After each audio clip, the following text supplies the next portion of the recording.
Hello everyone guys आपके बहुत सारे कमेंट्स आ रहे थे कि भैया हम हमारा जो राइटिंग वर्क है और साथ ही हमारे जो एक्चुअल स्टडीज है उनमें हम किस प्रकार से हम कर पाए, और साथ ही हमारा राइटिंग वर्क स्कूल में बहुत ज्यादा प्रमाण में हो रहा है जिससे कि हम मैथ्स के सम ठीक से प्रैक्टिस नहीं कर पा रहे हैं, लर्निंग ठीक से प्रैक्टिस नहीं कर पा रहे हैं। साथ ही हमको जो डायग्राम्स जो साइंस के एग्जामिनेशन में आते हैं, पेपर्स में आते हैं, वो हम ठीक से नहीं कर पा रहे हैं, और लैंग्वेजेस के जो भी राइटिंग स्किल्स है उसको भी हम ठीक से अच्छे से उसको कंप्लीट नहीं कर पाते हैं। स्टूडेंट्स, ये वीडियो पूरा की पूरा एंड तक देखना है जिससे कि मैं आपको पूरे के पूरे सॉल्यूशंस दूंगा कि किस प्रकार से आप टैकल कर सकते हो ये एकदम ही मतलब कि जो क्या बोलते हैं हम वर्स्ट सिचुएशन होती है स्टूडेंट्स के लाइफ में कि एक टाइम पे उनको उनके प्रैक्टिकल्स कंप्लीट करने होते हैं, होमवर्क्स कंप्लीट करने होते हैं, असाइनमेंट्स कंप्लीट करने होते हैं, नोट्स लिखने होते हैं, कंप्लीशन होते हैं अलग अलग नोटबुक्स के, सीडब्ल्यूज के, और साथ ही उनके बोर्ड एग्जामिनेशंस कुछ 2 महीने में आने वाले हैं जिनमें उनको मैथ्स की प्रैक्टिस करनी है, लर्निंग करनी है, डायग्राम्स की प्रैक्टिस करनी है, राइटिंग स्किल्स वगैरह सॉल्व करने हैं। साथ ही स्टूडेंट्स मैं कुछ आपको प्रैक्टिकल सॉल्यूशंस बताऊंगा कि आपके स्कूल के टाइम और क्लासेस के टाइम किस प्रकार से आप निकाल के भी आप सेल्फ स्टडी कर सकते हो, और at the same way writing work को कब और कैसे करें ये भी मैं डिटेल्ड सॉल्यूशन आपको दूंगा। सबसे पहले स्टूडेंट्स, पिछले 3-4 सालों से मैंने हजारों स्टूडेंट्स को, भले ही वो ऑफलाइन हो या फिर ऑनलाइन हो, गाइड किया है उनके एग्जामिनेशन में एक्सेल करने के लिए। और बहुत ही अच्छे पिछले साल मेरे जो ऑफलाइन कोचिंग क्लासेस के जो भी पहला बच्चा था जिनने फर्स्ट रैंक गेन किया था वो स्कूल में भी टॉपर रह चुका है और उसने 97% उसने गेन किए हैं। बाद में के जो भी स्टूडेंट्स थे, एक ने 93, तीसरे ने 91 ऐसे परसेंटेज गेन किए हैं मेरे ऑफलाइन क्लासेस में। तो उनको मैंने किस किस प्रकार से गाइड किया था उसी प्रकार से आपको भी आज मैं गाइड करने वाला हूं, क्योंकि ये सिचुएशन सभी स्टूडेंट्स के लाइफ में आती है, मतलब आती है, और इस महीने के दौरान ही आती है, नवंबर दिसंबर के टाइम पे ही, क्योंकि प्रीलिम्स आपकी जनवरी में स्टार्ट होने वाली है। तो देखो स्टूडेंट्स, यहाँ पे मैंने जैसे आपको दिया है कि आपका राइटिंग वर्क को अगर हम 4 हिस्सों में 5 हिस्सों में बटाए तो आपका राइटिंग वर्क होता है, एक तो प्रैक्टिकल्स आपके कंप्लीट करने होते हैं, साइंस के प्रैक्टिकल्स वगैरह, फिर आपको होमवर्क्स वगैरह करने होते हैं, असाइनमेंट्स आपको दिए जाते हैं, हर महीने आपको असाइनमेंट्स होते हैं बहुत सारे स्कूल्स में, या फिर किन किन इसमें बस वीकली आपको असाइनमेंट्स मिलते हैं। एट द सेम वे आपको नोट्स बनाने होते हैं, नोट्स इन द सेंस कि आपके ट्यूशन के नोट्स हो गए जिससे कि आपको समझ में आएगा, वो वाले नोट्स की बात कर रहा हूँ। और आपको आपके नोटबुक्स कंप्लीट करने होते हैं, राइट, आपको जो स्कूल में सबमिट्स करने होते हैं अलग अलग सब्जेक्ट्स के, जैसे CW हो गया, HW हो गया, राइट, तो वो आपको कंप्लीशन करके देने होते हैं। तो ये आपके राइटिंग वर्क्स है, ठीक है। इसके अलावा कोई भी स्कूल में राइटिंग वर्क नहीं होता है, अगर होता है तो वो अच्छी बात नहीं है क्योंकि इतने ही राइटिंग वर्क स्कूल में होते हैं। उसका स्टूडेंट्स, अगर हम एक्चुअल स्टडी की बात करें तो एक्चुअल स्टडी क्या होती है कि भाई मैथ्स के सम्स जो है वो हमेशा सॉल्व करते रहे, ठीक है। दिन में से कुछ समय निकालना पड़ेगा हमको जिससे कि हम हमारे मैथ्स को टैकल कर सकें, क्योंकि मैथ्स के अगर हम टॉपिक्स देखें तो अलजेब्रा में भी हमको 6-7 टॉपिक्स है, ज्योमेट्री में भी हमको 6-7 टॉपिक्स है, तो लर्निंग हमारा भी कहीं हद तक बढ़ चुका है। डायग्राम्स भी हमारे बढ़ चुके हैं क्योंकि 100% पोर्शन हो चुका है इस साल में। और राइटिंग स्किल तो स्टूडेंट्स आपको मालूम है कितना भी करो खत्म ही नहीं होता है राइटिंग स्किल, चाहे वो मराठी का हो, हिंदी का हो या फिर इंग्लिश सब्जेक्ट का हो, जिसमें आपको लेटर राइटिंग, फिर उसके बाद स्टोरी राइटिंग, फिर समरी राइटिंग, राइट, फिर रैपिड रीडिंग, बहुत सारी चीजें होते हैं जो कि आपको टैकल करना होता है। अभी सबसे पहली चीज स्टूडेंट्स, एक सॉल्यूशन मैं आपको देना चाहता हूं, एक चीज हमेशा दिमाग में रखनी है कि स्टूडेंट्स आप 80% पे फोकस करना चाहते हो या फिर 20% पे। अभी भैया बोलना इसका आपका मतलब क्या है? देखो स्टूडेंट्स, हर एक सब्जेक्ट में ध्यान देना है, हर एक सब्जेक्ट में आपको 20 मार्क्स मिलते हैं, ठीक है। हर एक सब्जेक्ट में आपको कितने मार्क्स मिलते हैं? आपको 20 मार्क्स मिलते हैं।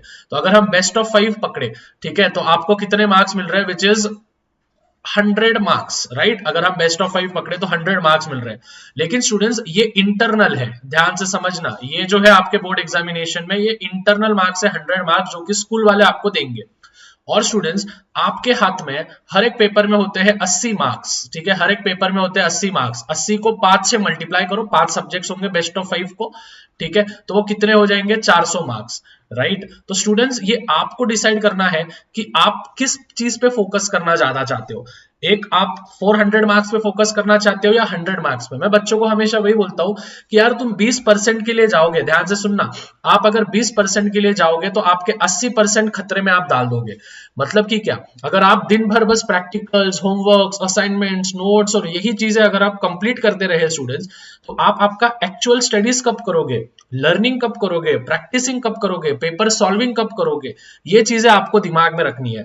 ये नहीं स्टूडेंट्स बस हमको इंटरनल मार्क्स के लिए ही जाना है। देखो इंटरनल मार्क्स तो वो मिलने ही वाले आपको, भले 100 नहीं मिलेंगे लेकिन 90 तो मिल ही जाएंगे, ठीक है। भले 100 मार्क्स नहीं मिलेंगे, कुछ अगर कम ज्यादा भी हो गया, लेकिन 90 मार्क्स तो आपको कहीं नहीं है। तो ये चीज दिमाग में रखनी है। अगर मेरे को स्कूल में से कैसे भी 90 मार्क्स मिल रहे हैं, तो मैं ये 400 मार्क्स में किस प्रकार से अपने मार्क्स सस्टेन करूं। आपको ध्यान में रखना है स्टूडेंट्स, ये जो 400 मार्क्स होने वाले हैं, ये एकदम लाइफ चेंजिंग मूवमेंट होने वाला है आप सभी के लिए। तो हमेशा ध्यान में रखना है स्टूडेंट्स, बस प्रैक्टिकल प्रैक्टिकल प्रैक्टिकल दिन भर करो मत।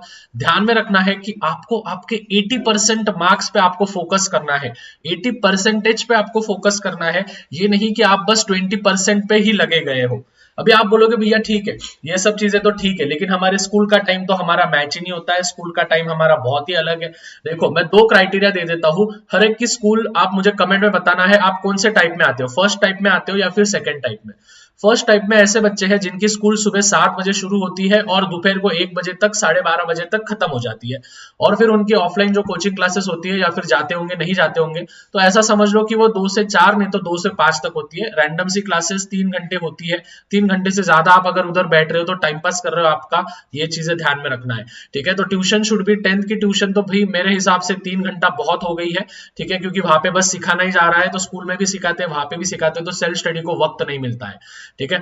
तो ये हो गया फर्स्ट टाइप के स्टूडेंट्स। तो मुझे कमेंट्स में बताओ आप फर्स्ट टाइप में आते हो या फिर सेकंड टाइप में। सेकंड टाइप के स्टूडेंट्स ऐसे हैं जिनकी स्कूल जो है, ध्यान में रखना, जिनकी स्कूल जो है वो सुबह 9 बजे शुरू होती है और दोपहर को 3 बजे खत्म हो जाती है, और जिनका ऑफलाइन जो होता है वो 4 से 6 बजे के बीच में होता है, उनका ऑफलाइन क्लासेस जो भी क्लासेस होंगे वहां पे जो भी जाते होंगे, राइट। तो स्टूडेंट्स ये तो स्लॉट्स आपके फिक्स्ड है, ठीक है। तो मैं ऐसा समझ रहा हूं कि आप 6 बजे तक पूरे के पूरे बिजी हो, ठीक है। इसमें आप सब चीजें कर लो, दोस्तों के साथ खेलना कूदना, ये वो सब चीजें। लेकिन स्टूडेंट्स आपको मैं तभी भी बताना चाहूंगा कि आपको दिन में से तभी भी 3 घंटे आपको निकालने हैं। ध्यान से सुनना मेरी बात, बहुत ही अच्छे से एक्सप्लेन कर रहा हूं। दिन से 3 घंटा आपको निकालना है, मतलब निकालना है, ठीक है। ये मैं बोल रहा हूं फॉर सेल्फ स्टडी, ठीक है। ये मैं बोल रहा हूं फॉर सेल्फ स्टडी, मतलब ऐसी स्टडी जो आप खुद कर रहे हो, खुद बैठ के कर रहे हो, कोई सामने नहीं है। आप खुद अपना राइटिंग का काम मतलब कि आंसर लर्न किया उसको लिख के निकाले, क्वेश्चन आंसर्स देख लिए उसको लिख के निकाले, मैथ्स के सम्स है उसको लिख के निकाले। तो दिन में से आपको 3 घंटा निकालना है, जिसमें से हर दिन आपको 1 घंटा मैथ करना है। ध्यान से सुनना, हर दिन आपको 1 घंटा मैथ करना है। देखो बहुत सारे स्ट्रेटजी मैं देखे वीडियोस, ठीक है, तो उसमें बहुत सारी चीजों ने गलत बता दिया है कि एक दिन एक ही सब्जेक्ट करो, ठीक है, पूरे दिन वही सब्जेक्ट करो। स्टूडेंट्स मेरे को एक चीज बताओ, आपका सबसे फेवरेट फूड क्या है। सपोज फॉर एग्जांपल अगर हम मेरी बात करें तो मेरा फेवरेट फूड पाव भाजी है, ठीक है, मेरे को पाव भाजी बहुत पसंद है। अगर स्टूडेंट्स मेरे को सुबह शाम रात को 8 दिन लगातार मुझे अगर पाव भाजी खिलाते रहे, तो क्या मैं उसको मतलब खा पाऊंगा, क्या मैं उसको डाइजेस्ट कर पाऊंगा ठीक से, क्या मेरा मन लगेगा उस चीज को खाने को। मैं एक टाइम ऐसा आएगा कि मैं जिंदगी में कभी पाव भाजी नहीं खाऊंगा अगर मैं कंटिन्यू खाते रहा तो। आपका बोर होने का रीजन वही है स्टूडेंट, स्टडीज से बोर होने का रीजन वही है कि आप आपके माइंड को फ्रेश नहीं रखते हो। फ्रेश इन द सेंस, 1 घंटा मैथ कर दिया, मैथ होने के बाद तुरंत 1 घंटा लर्निंग कर लिया, तुरंत 1 घंटा रीडिंग कर लिया, कंसेप्ट समझ के ले लिए, ठीक है। जो कंसेप्ट नहीं समझे थे वो यूट्यूब पे आके भैया के लेक्चर्स देख लिए, ठीक है। कार्बन कंपाउंड का लेक्चर मैंने सिखाया है वो जाके देख लेना। ये चीजें आप करो, हर दिन 1-1 घंटा निकालो। एक मंडे के दिन अलजेब्रा किया 1 घंटा, ट्यूसडे के दिन ज्योमेट्री करो, फिर वापस अलजेब्रा करो, फिर ज्योमेट्री करो। लर्निंग का एक दिन हिस्ट्री किया, दूसरे दिन ज्योग्राफी करो, तीसरे दिन पॉलिटिकल साइंस करो, फिर हिस्ट्री, फिर ज्योग्राफी, फिर पॉलिटिकल साइंस, ठीक है। फिर आप बोलोगे भैया हम ग्रामर का कब करें, हम लैंग्वेज का कब करें। बेटा संडे भी होता है दिन में, ये सैटरडे तक का प्लान है, संडे भी होता है दिन में। संडे को क्या करो, 1-1 घंटा सबको दे दो, 1 घंटा इंग्लिश को दे दो, 1 घंटा मराठी को दे दो, 1 घंटा हिंदी को दे दो। इंग्लिश के लैंग्वेज स्टडी कर लो, उसी प्रकार से हिंदी के पूरक पठन वगैरह कर लो, मराठी के स्थूल वाचन वगैरह कर लो, वो चीजें लर्न करके रखो, ठीक है। स्ट्रेटजी वाइज जाना है आपको। अगर आप नहीं करोगे, देखो स्टूडेंट्स इतना तो किसी का बिजी शेड्यूल नहीं होगा कि जो 3 घंटे दिन में से नहीं निकाल सकता है। और अगर आप 3 घंटे दिन में से नहीं निकाल सकते हो तो भूल जाओ आपके 90% आना, ठीक है, 90% प्लस आना ये भूल जाओ। अभी स्टूडेंट्स आपको एक्चुअली राइटिंग वर्क कब और कैसे करना है, ठीक है। सबसे पहले स्टूडेंट्स ऑड लेक्चर्स में लिखो, ठीक है। Odd lectures in the sense, अगर स्कूल में कोई टीचर जो है जिसका आपको नहीं समझता है, पल्ले नहीं पड़ता है, उनको ठीक से नहीं समझ में समझाते आता है, ठीक है, और वो हिस्ट्री ज्योग्राफी आपको सिखा रहे हैं, हिस्ट्री ज्योग्राफी जो आपको मालूम है कि एट द एंड लर्न ही करना है, तो उस टाइम पे लास्ट बेंच पे जाके बैठो, वहां पे आप आपका राइटिंग वर्क कंप्लीट करो। बात समझ में आई? ये हो गया फर्स्ट पॉइंट। सेकंड पॉइंट है कि अपने जो भाई बहन है, ठीक है, छोटे भाई बहन है, बड़े भाई बहन है, उनकी हेल्प ले लो। उनको बोलना कि भाई एक दिन में एक पेज तो भी लिख के दे दे मेरे को, एक एक करके। एट द एंड जनवरी में जब आपको प्रैक्टिकल्स वगैरह सबमिट करने होते तो पूरा भर जाएगा, लेकिन उनके हैंडराइटिंग में ही पूरी बुक कंप्लीट करवाना है आपको, ठीक है। बीच में के पन्ने थोड़ा छोड़ देना, बीच में के पन्ने थोड़ा स्किप कर देना, थोड़ा हैंडराइटिंग बड़ी बड़ी निकाल देना, ठीक है। दिन में से कम 1 घंटा तो निकाल ही लो लर्निंग का। अभी आप बोलोगे भैया 3 घंटे तो पहले ही निकाले, अरे लाला मैं क्या बोल रहा हूँ सुन। ऑड लेक्चर्स में आधा घंटा निकाल सकता है, 15 मिनट निकाल सकता है। ट्यूशन में जब गया एक आधा ऑफ लेक्चर मिल गया, स्कूल में एक आधा ऑफ लेक्चर मिल गया, पीटी पीरियड मिल गया, तो आधा घंटा लिख के निकाल ले, ठीक है। तो ये चीजें करना है, क्योंकि स्टूडेंट्स अभी हमारे पास ज्यादा समय नहीं है यार, ठीक है। अभी आपको अंडरग्राउंड होना पड़ेगा, अभी हमारे पास ज्यादा समय नहीं है, अभी हमारे पास 2 महीने बचे हैं, तो आपको अभी अंडरग्राउंड होना पड़ेगा, मतलब होना पड़ेगा, ठीक है। ये चीजें आपको करने पड़ेंगे। फिर यहाँ पे देखो मैंने, ये हो गया आपका थर्ड पॉइंट, ठीक है। 1 घंटा आपको कभी भी निकालो, आपके भाई बहन को दे देना एक आधा पेज लिखने को, उसको बोलना भाई हर दिन एक एक पेज दे, ठीक है। हफ्ते में एक दिन मैं तेरे को पानी पूरी की ट्रीट दे दूंगा, ये दे दूंगा, वो दे दूंगा, ऐसा कुछ भी बोल के उनसे काम करवा लो, ठीक है। फिर उसके बाद स्किप सम टॉपिक्स को आप कुछ मतलब स्किप कर सकते हो, और राइट करना है आपको, बड़े बड़े अक्षरों में राइट करना है, ठीक है। अगर आप इतने अक्षरों में ए लिखते हो तो ऐसा ए लिखने का। बात समझ में आ रही है? आपका जो फॉन्ट है पेपर, आपका जो प्रैक्टिकल बुक में जो फॉन्ट है वो इतना बड़ा होना चाहिए, ठीक है, जिससे कि पेज भरा भरा दिखे, ठीक है, और बुक जल्दी कंप्लीट हो जाए। क्योंकि एट द एंड आपको भी पता है कि टीचर क्या करने वाली है, बस ऐसा टिक टिक टिक टिक टिक और पीछे बस साइन दे देगी, ठीक है, कंप्लीटेड लिख देगी और बोर्ड्स वालों को सबमिट कर देगी और तुमको मार्क्स मिल जाएंगे। बात समझ में आई मेरी?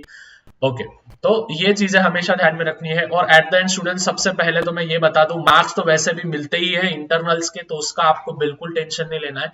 मार्क्स आपको कुछ भी करके मिलने ही वाले हैं, इंटरनल्स के मार्क्स आपको मिलेंगे, मतलब मिलेंगे, ठीक है। तो ये थे पूरे के पूरे वीडियो। आई होप आपको सभी चीजें एकदम अच्छे से समझ में आई होगी, मैंने क्या क्या चीजें बोली है। ज्यादा समय आपका नहीं लूंगा।